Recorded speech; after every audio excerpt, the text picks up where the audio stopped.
Bienvenue dans ce journal du 22 avril 2023 à la une de l'actualité. Le marché BGFI d'Amboué, abandonné à lui-même depuis des décennies malgré les attentes des usagers qui souhaitent son inauguration.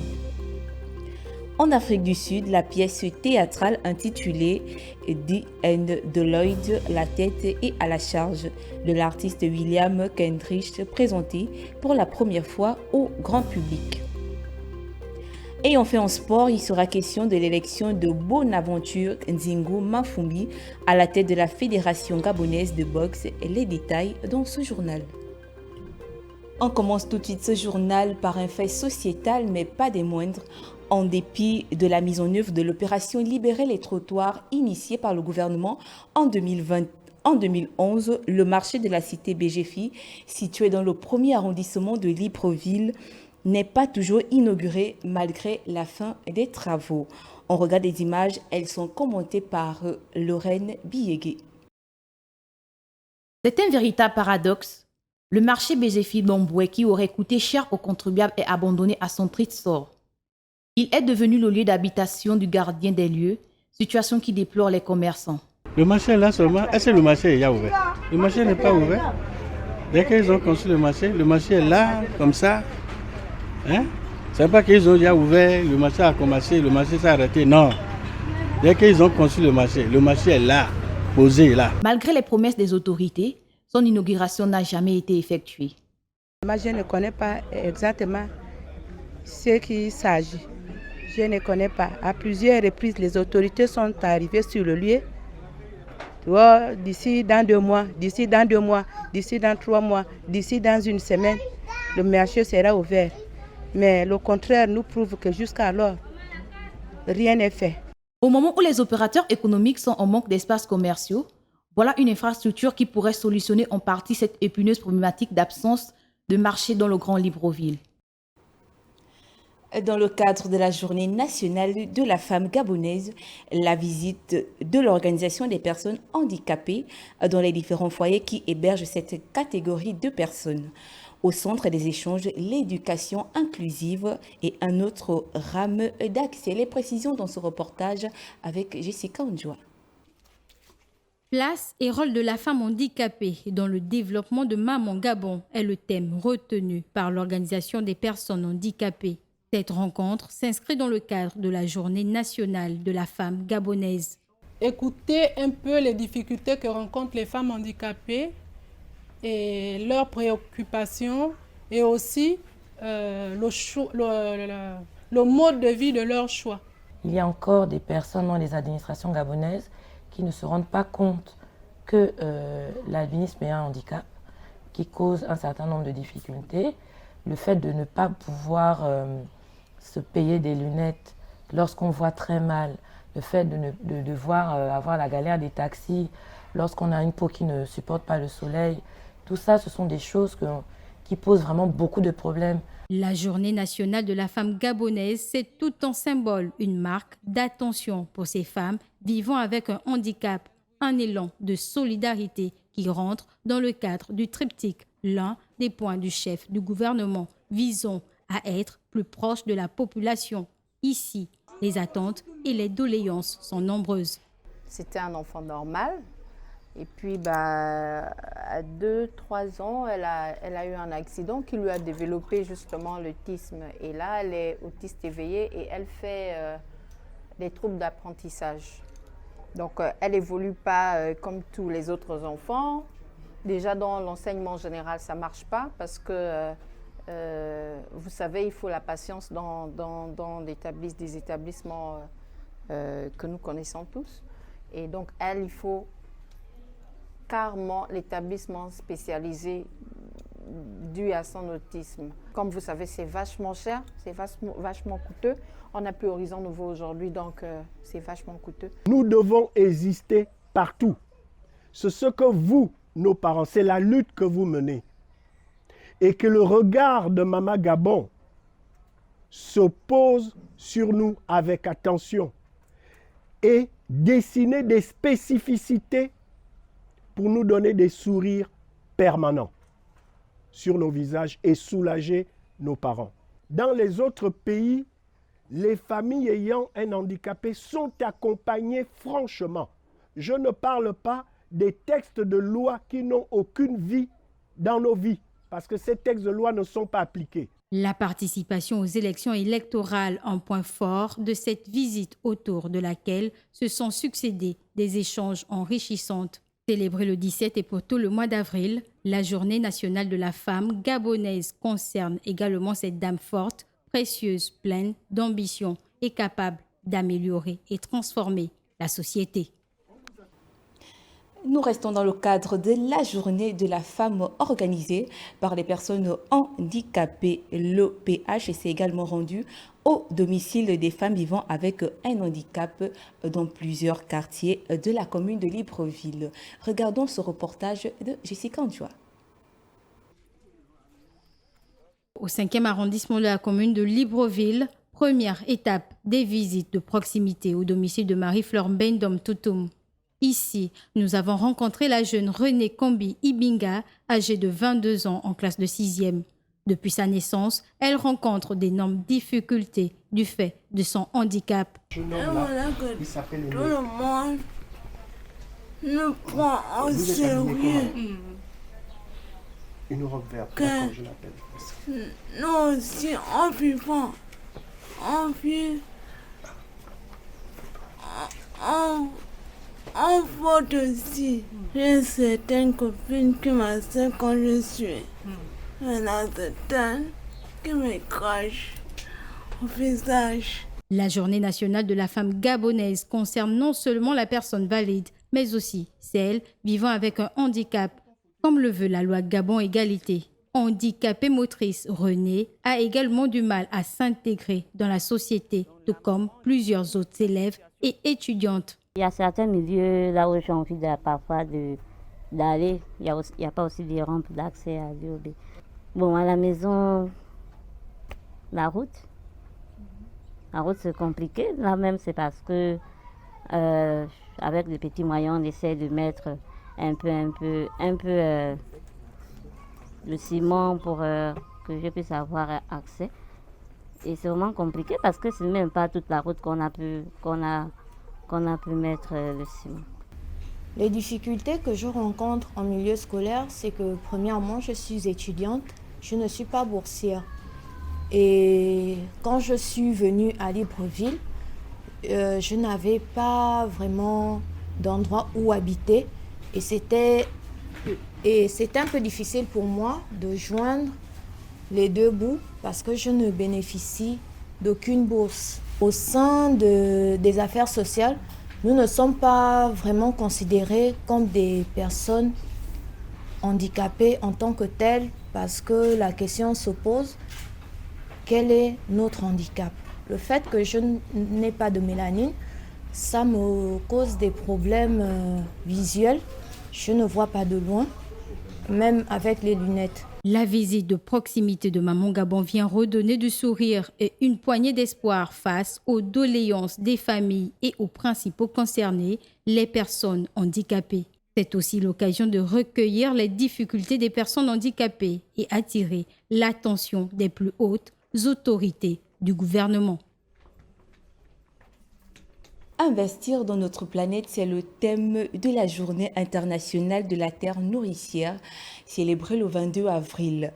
Date choisie par l'Organisation des Nations Unies dans le but de cette journée, sensibiliser la population à la protection de l'environnement et l'encourager à adopter des comportements écologiques. Les détails avec Ruth Matsanga. L'expression terre nourricière est couramment utilisée dans de nombreux pays et régions pour désigner la planète Terre. Elle illustre l'interdépendance qui existe entre l'être humain, les autres espèces vivantes et la planète sur laquelle nous vivons tous. La nature nous envoie des signaux forts que nous ne pouvons plus négliger. Les chaleurs extrêmes, les incendies de forêt, les inondations et d'autres phénomènes. Les changements climatiques et les autres perturbations environnementales provoquées par les activités humaines, notamment celles qui touchent à la biodiversité comme la déforestation, l'agriculture et l'élevage intensif sont des facteurs qui accélèrent la détérioration de notre environnement. Cette journée internationale de la Terre nourricière est la deuxième, célébrée dans le cadre de la décennie des Nations Unies pour la restauration des écosystèmes, Les écosystèmes soutiennent toute vie sur Terre. Plus nos écosystèmes sont sains, plus la planète et ses habitants sont en bonne santé. Chaque journée internationale représente une occasion d'informer le public sur des thèmes liés à des enjeux majeurs, comme les droits fondamentaux, le développement durable ou la santé. Ces journées permettent au système des Nations Unies, au pouvoir public et à la société civile d'organiser des activités de sensibilisation et de mobiliser des ressources. Suite au séjour présidentiel en Chine, la première dame Sylvia Bongo Ondimba était au Musée national des arts et de l'artisanat de Pékin. L'épouse du chef de l'État a pu découvrir plus de 1000 œuvres d'art qui retracent l'histoire de l'Empire. On écoute le récit signé de Priska Mongala de la presse présidentielle. Le Musée national des arts et de l'artisanat de Chine a constitué une autre étape du séjour de la première dame en République populaire de Chine. L'espace qui a rouvert en 2023 est le lieu d'expression du patrimoine culturel chinois. Composé de 8 galeries, ici sont exposées plus de 1000 œuvres d'art retraçant l'histoire de l'Empire du Milieu. Ce sont des sculptures, d'objets d'art, céramique, peinture, dessins. 80% de ces objets exposés sont présentés pour la première fois et la plupart d'entre eux proviennent de la collection de l'Académie chinoise des arts, accumulée au cours des 70 dernières années. L'art et le patrimoine culturel sont des repères des communautés. Leur conservation et leur préservation les rend plus durables dans le temps pour les générations futures. Dans ce musée, il existe également des archives sonores qui constituent des reliques culturelles de grande importance humaine et scientifique. Garant de la mémoire collective, le musée sait s'ouvrir aux autres cultures, un partage enrichissant. Le passage de l'épouse du chef de l'État au Musée national des arts et de l'artisanat de Chine fait partie de l'histoire de ce conservatoire culturel.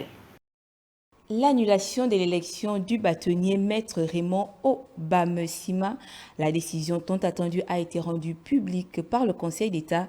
Maître Raymond Obamsima réagit au micro de Aïcha Akoué.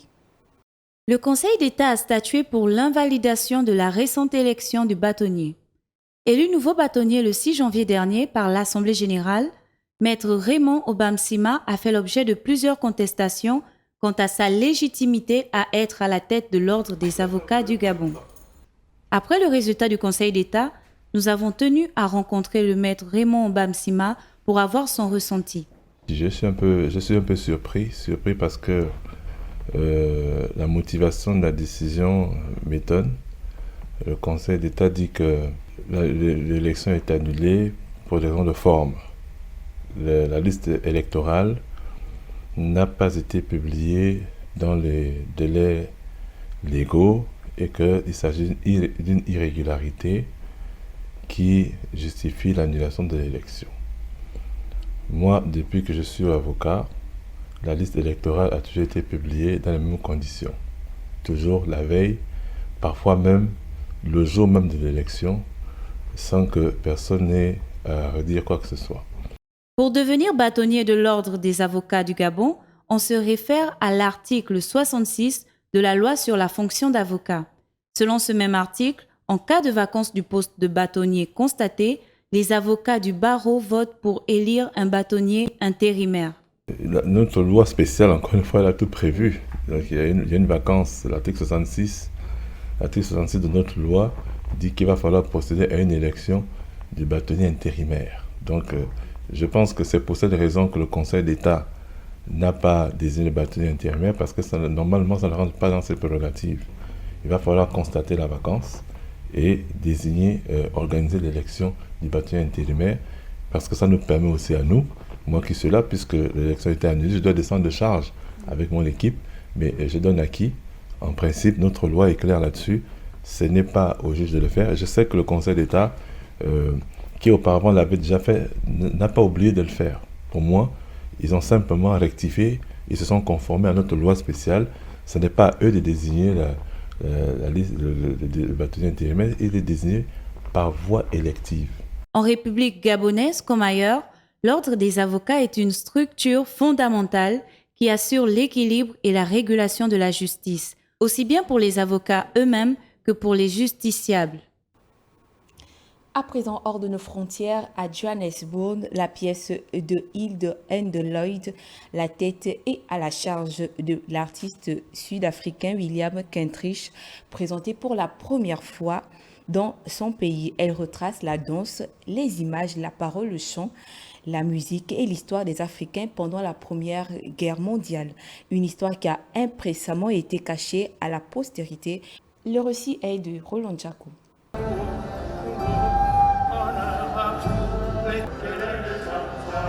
Sur cette scène de 50 mètres de long, plusieurs comédiens répètent une des pièces de théâtre les plus rares du continent.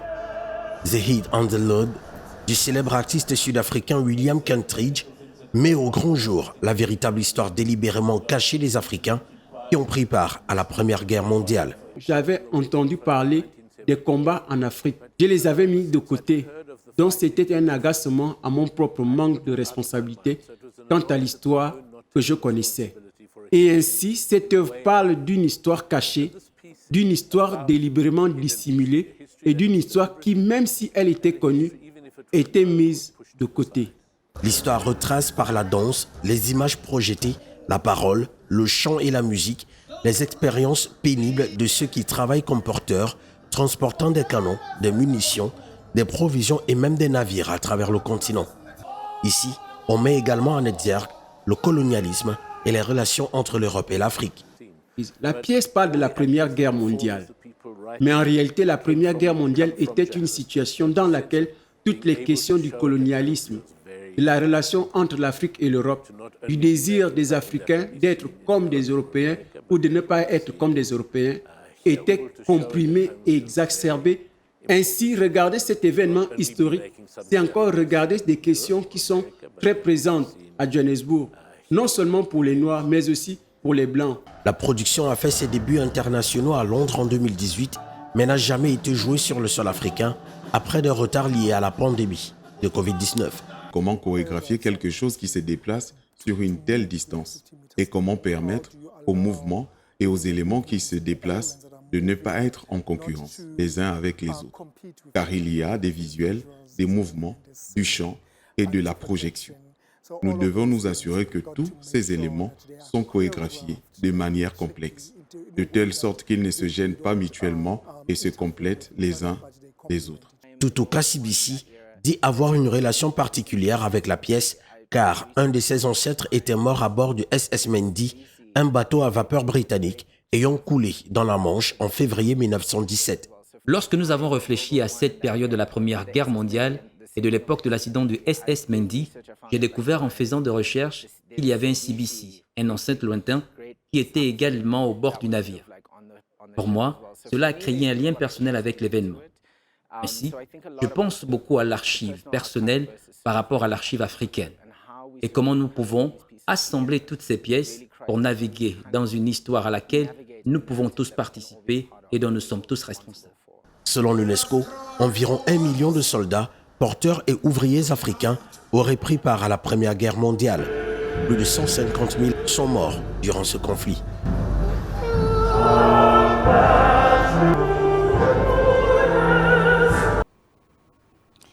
Inscrire le Songo au patrimoine immatériel de l'UNESCO, c'est désormais le leitmotiv de la Fédération gabonaise du Songo, une initiative qui a pour vocation de garantir la suivi de cette activité ludique d'origine Fang. Les détails avec Alexandre Mbaondo. Depuis quelques mois, les amateurs du jeu d'origine Fang appelé Songo sont à pied d'œuvre pour inscrire celui-ci au patrimoine immatériel de l'UNESCO, une approche qui répond à un besoin crucial. D'abord que le Songo est comme d'abord pour nous, peuple, pour nous les femmes, nous les Gabonais en un mot, puisqu'il ne se joue pas seulement au Gabon, il se joue un peu dans la plupart des pays de la sous-région, Gabon, Cameroun, Guinée équatoriale, comme le Tchad, les pays comme le Tchad, même dans les pays comme le Sénégal, le Songo se joue, mais sous une autre appellation, telle que Wani. Donc nous avons vu au Gabon que puisque le Gabon est bien structuré en termes du Songo, puisqu'en dehors du contrairement à certains pays de la sous-région, on a une fédération, on a une ligue de Songo, on a des tournois interclubs, des tournois individuels, on a quand même une plateforme qui nous a permis d'avoir l'audace de croire que nous pouvons inscrire le Songo au patrimoine immatériel de l'UNESCO. au même titre que certains patrimoines d'ailleurs, tels que certains... même titre par exemple que le couscous arabe, marocain par exemple, qui est inscrit au patrimoine immatériel de l'UNESCO. Vu les efforts entrepris par les adeptes de ce jeu au Gabon, on peut dire que le dossier suit son cours normal.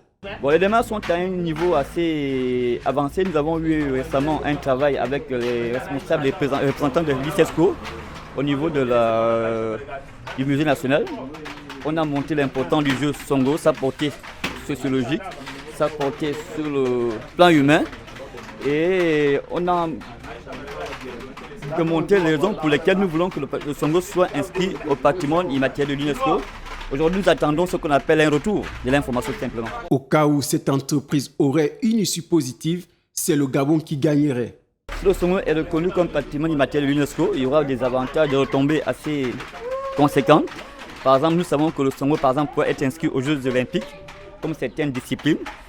Dans les années à venir, par exemple, le joueur du Songo pourra, par exemple, vivre de son art, tel que, par exemple, le lutteur sénégalais, tel que, par exemple, d'autres disciplines. À titre de rappel, si hier c'est dans le corps de garde du village qu'il se pratiquait, le Songo trouve son évolution dans les grandes villes où l'activité économique concentrée attire les bons joueurs et parmi Pratiqué par les populations en Afrique centrale, notamment au Cameroun, en Guinée équatoriale et au Gabon, le Songo est un jeu qui fait appel à la réflexion et à une véritable gymnastique intellectuelle. Au regard de son importance, ses adeptes souhaitent sa préservation et sa vulgarisation pour les générations futures. Aïcha Akoué pour les détails.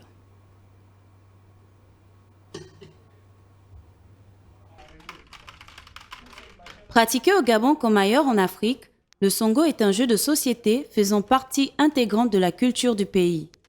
Jeu traditionnel, il se joue entre deux personnes. L'objectif est de récupérer le maximum de pions de l'adversaire. Avec ça se joue à base de cases. Il faut être un peu plus malin que l'autre. C'est simplement se retrouver avec plus de pions que l'autre à la fin. Il y a d'abord le côté défensif. Parce que le côté défensif, c'est d'empêcher à ce que l'autre vraiment puisse trop te manger les pions.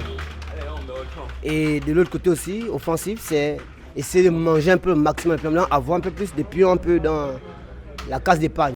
Entre divertissement et stratégie, le Songo est pour plusieurs un stimulant mental. Pour moi, c'est même un jeu réellement qu'on devait valoriser. Mais comme on a un peu en Afrique, mais sinon c'est un grand jeu, c'est un bon jeu. Émotionnellement, tu peux passer plus de 2 à 3 heures de temps sans te rendre même compte. Déjà même au niveau mental, ça permet à ce que le mental se développe. Pour les amateurs de Songo, il est plus qu'urgent de préserver ce patrimoine. Il faut aimer. Moi, en grandissant, j'ai trouvé mon père en train de jouer au Songo. Moi aussi, j'ai commencé à m'intéresser, j'ai commencé à jouer. On ne peut pas dire que ça tend à disparaître. Au contraire, ça se développe du jour au jour. Parce que quand j'ai trouvé mes papas en train de jouer, ils ne jouaient pas au même niveau que nous jouons aujourd'hui. On peut dire que ça se développe de plus en plus.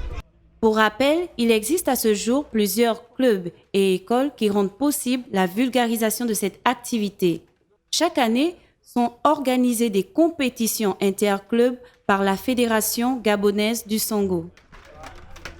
Sport à présent, assemblée générale élective. Ce matin, la Fédération gabonaise de boxe. Bonaventure Zingu Mafumbi, élu à la majorité absolue. Le nouvel homme fort de la FEGA Boxe compte apporter une nouvelle dynamique au noble art gabonais. Le compte rendu de Jean-Jacques Dugassa Yembi. Une nouvelle horizon s'ouvre à la Fédération gabonaise de boxe. Bonaventure Zingu Mafumbi, unique candidat à nouveau plébiscité à la tête du noble art gabonais. Sur les 5 délégués votants, le nouveau président a remporté l'élection à la majorité absolue. Le nouvel élu s'est félicité du bon déroulement du scrutin. D'abord, se féliciter du bon déroulement de cette Assemblée générale qui avait la présence des hauts représentants de la boxe mondiale, en tête desquels le vice-président de la Confédération africaine de boxe, le président de la commission d'éthique, sans oublier la présence locale du ministère et du comité national olympique que je voudrais saluer. Bonaventure Zingu Mafumbi a dévoilé ses ambitions pour le rayonnement de la boxe gabonaise. Le meilleur programme, c'est réconcilier notre discipline. Faire en sorte que le boxeur soit au centre de l'action. que les encadreurs, tous ceux qui aiment la boxe regardent dans la même direction. Nous allons tout faire, initier une offensive vers tous ceux qui aiment la boxe, pour qu'ensemble, nous puissions regarder dans la même direction. Nous puissions relever notre discipline. C'est le meilleur chantier. Il a également rassuré que le Gabon sera présent au championnat d'Afrique du Noble Art en juin prochain. Donc nous allons nous battre pour que le Gabon soit présent, avec pour objectif de ne plus être absent aux Jeux Olympiques, comme nous l'avons malheureusement constaté pendant plus de 2 Olympiades. Le Gabon n'a plus jamais participé. Notre challenge consiste à non seulement amener les boxeurs au championnat d'Afrique, mais aller aux Jeux Olympiques. Il convient de rappeler que cette élection intervient dans un contexte de crise au sein de la Fédération gabonaise de boxe. Avec la nouvelle Assemblée générale élective, tout porte à croire que la boxe gabonaise va à nouveau retrouver son lustre d'antan. Et c'est la fin de ce journal. Portez-vous bien. À bientôt.